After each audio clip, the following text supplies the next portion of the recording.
adjourn. The Honourable Member for Kitchener Centre. Thank you, Madam Speaker. Last Saturday night, I was with over 800 people at the Working Centre's annual Mayor's Dinner.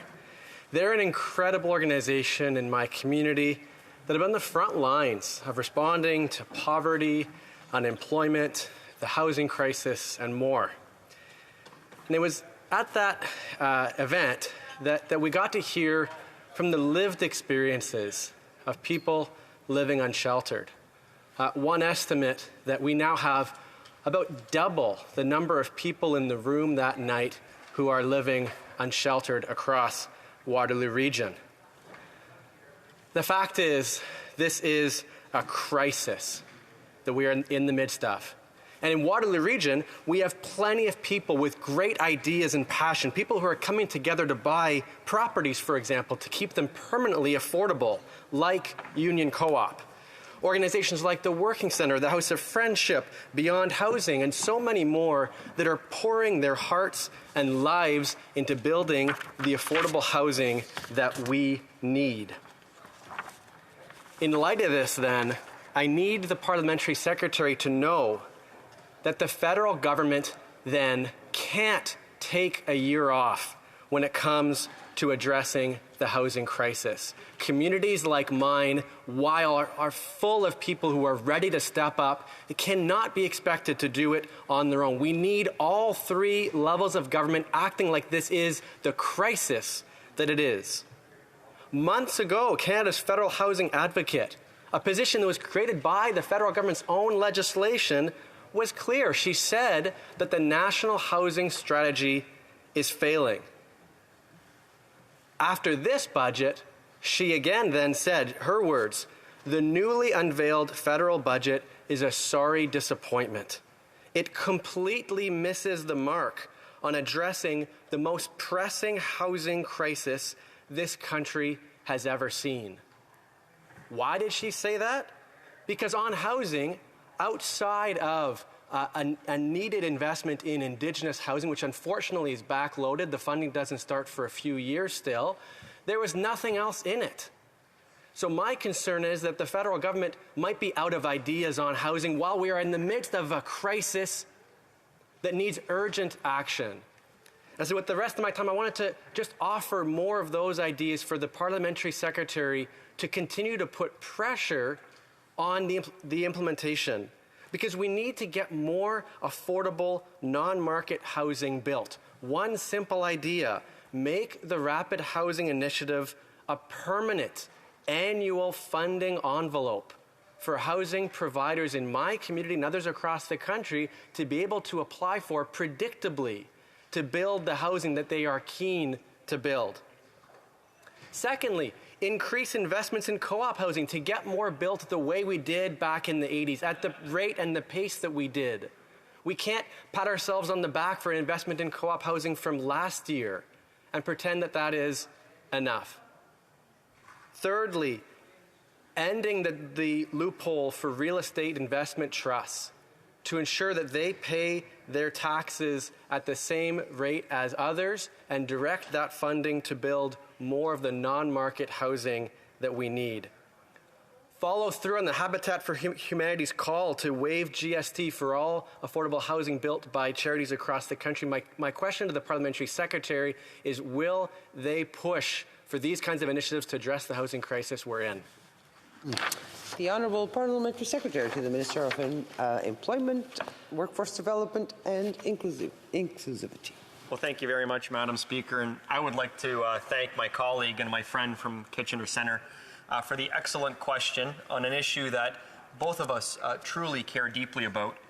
Just last week, I met with over a dozen stakeholders and community leaders in my community of Windsor-Tecumseh at a roundtable focused on the issue of affordable housing, and that includes housing for those experiencing homelessness.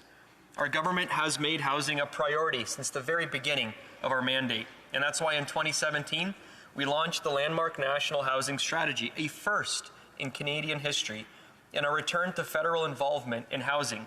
Prior to this, the federal government had not been seriously involved in housing for decades, and we knew we had much work to catch up.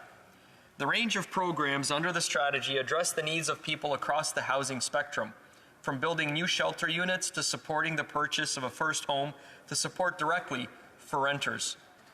The Rapid Housing Initiative is an example of one such program that's having tremendous success.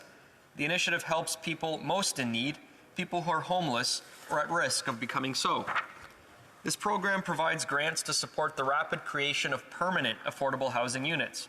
It has continually exceeded its targets, and now with the third round, we hope to create a total of nearly 15,000 units. The National Housing Co-Investment Fund is another program lifting people out of homelessness. Among its achievements, it has yielded over 3,700 shelter beds, 3,500 supportive housing units, and 1,600 transitional housing beds so far. But I don't want to talk about numbers here. I'd rather talk about people. People like Emily from Vancouver, who was homeless and struggled with addictions. She found a home at Union Gospel Missions Women and Family Center, and she says that the support she received changed her life. The center was built with funding from the National Co-Investment Fund. Or Bill, a Canadian Forces veteran in Ottawa, who went from being homeless to living in Veterans House.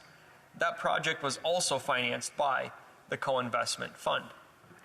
Projects like those are successful because they acknowledge the complex nature of homelessness and the range of factors that lead to it. Our government's homelessness strategy, Reaching Home, takes a whole-of-government approach to the issue, and we also work closely with partners in other orders of government and elsewhere in the housing sector. Our government takes a human rights-based approach to housing because we fundamentally believe that access to housing is indeed a human right. This is unlike the Conservative Party, who have no plan for housing, did nothing when they were in government, and still will not say whether they actually believe housing is a human right. This should be something that all parties, Madam Speaker, agree on. Thank you. Honourable Member for Kitchener Centre. Madam Speaker, I would agree that there are other parties here who aren't doing enough on housing, but that wasn't the question I asked. The question I asked is how this parliamentary secretary can stand by a budget that does not invest in the housing we need. He spoke about the Rapid Housing Initiative. Well, that's one of the initiatives I'm calling for to be renewed, that the City of Kitchener was calling for to be renewed, for example, and wasn't in this budget. The calls of organizations across the country are clear. We can't spend time patting ourselves on the back for investments from past years in the midst of a housing crisis. I would invite the parliamentary secretary, as I have others, invite him to come by my community and meet the people who are living unsheltered, who are calling out for so much better. Will he come and visit? Honourable Parliamentary Secretary. Well, thank you, Madam Speaker, and I appreciate my colleagues' concern about making sure that our policies are also forward-facing, not just talking about the major historic investments we've made. What will we do looking forward? And Madam Speaker, the plans we announced in the spring budget acknowledge the complexity of the issue by approaching it from multiple directions. That includes increasing supply, including supply of deeply affordable housing, tackling speculation in the housing sector, and so much more. We will continue to prioritize housing, as we have done since the start of our mandate, unlike the Conservatives, who simply spew buzzwords instead of putting forward a real plan. They did nothing on housing when they were in government and continue to do nothing in opposition. I'm pleased to know that my colleague from Kitchener Centre shares our concern, and I hope we can count on the support of everyone in the House as we continue to work to ensure everyone has a safe and affordable place to call home. Thank you, Madam Speaker.